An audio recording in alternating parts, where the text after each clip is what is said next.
ആരുടെയെങ്കിലും അടുക്കൽ എന്ത് നല്ലത് കണ്ടാലും അവരോടത് പറയുക. നിങ്ങൾ പറയുന്ന കാര്യം ആ നിമിഷത്തിൽ കഴിഞ്ഞേക്കാം, എന്നാൽ അവർ അത് ജീവിതകാലം മുഴുവൻ ഓർമ്മിക്കും.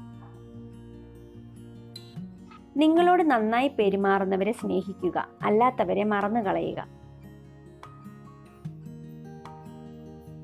ഈ നിമിഷത്തിൽ നിങ്ങളെ വേദനിപ്പിക്കുന്ന കാര്യങ്ങൾ മറന്നുകളയുക. ദീർഘമായി ശ്വസിക്കുക. കാര്യങ്ങൾ ശുഭകരമാകുമെന്ന് വിശ്വസിക്കുക.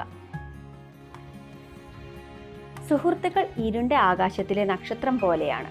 യഥാർത്ഥ സുഹൃത്തുക്കൾ നമ്മുടെ മോശം അവസ്ഥയിൽ കൂടെ നിൽക്കുന്നു.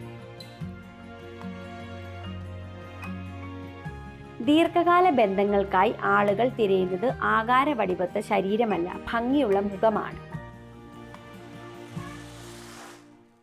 ആദ്യം കാണുന്ന ഒരു പുരുഷന്റെ സംസാരത്തെക്കാൾ സ്ത്രീകൾ ശ്രദ്ധിക്കുന്നത്, അവർക്ക് മതിപ്പുളവാക്കുന്നത് അയാളുടെ രൂപവും ആംഗ്യങ്ങളും ആയിരിക്കും.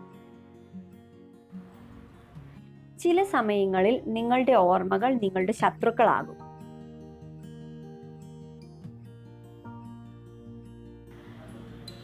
ചില ആളുകൾ എപ്പോഴും സന്തോഷവാന്മാർ ആയിരിക്കും. അവർക്കറിയാം തങ്ങളുടെ ദുഃഖം മറ്റുള്ളവരോട് വിശദീകരിക്കുന്നതിനേക്കാൾ നല്ലത് പുഞ്ചിരിക്കുന്ന മുഖമാണെന്ന്. ഭംഗിയുള്ള ആളുകൾ എപ്പോഴും നല്ലവർ ആകണം എന്നില്ല, എന്നാൽ നല്ല ആളുകൾ എപ്പോഴും ഭംഗിയുള്ളവർ ആയിരിക്കും. മറ്റുള്ളവർ നിങ്ങളെ വിശ്വസിക്കാനായി കാത്തിരിക്കരുത്. നിങ്ങൾ സ്വയം വിശ്വസിക്കുക.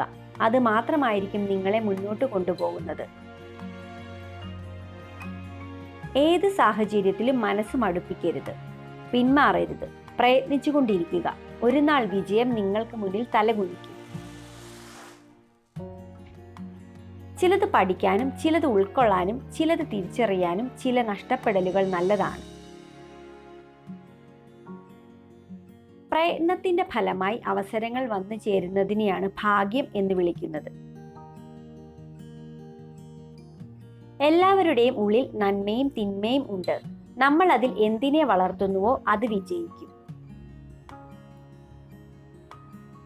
നഷ്ടപ്പെട്ട സ്വപ്നങ്ങൾ, കണ്ടുമുട്ടിയ മുഖങ്ങൾ, ഒറ്റപ്പെടുത്തിയ ബന്ധങ്ങൾ എല്ലാം പഠിക്കാനും മനസ്സിലാക്കാനും ഉള്ള പാഠമാണ്. മനസ്സ് വല്ലാതെ തളർന്നിരിക്കുമ്പോൾ നമ്മൾ ഇഷ്ടപ്പെടുന്ന ഒരാളുടെ ഒരു വാക്ക് അല്ലെങ്കിൽ ഒരു പുഞ്ചിരി മാത്രം മതി എല്ലാം മറക്കാൻ.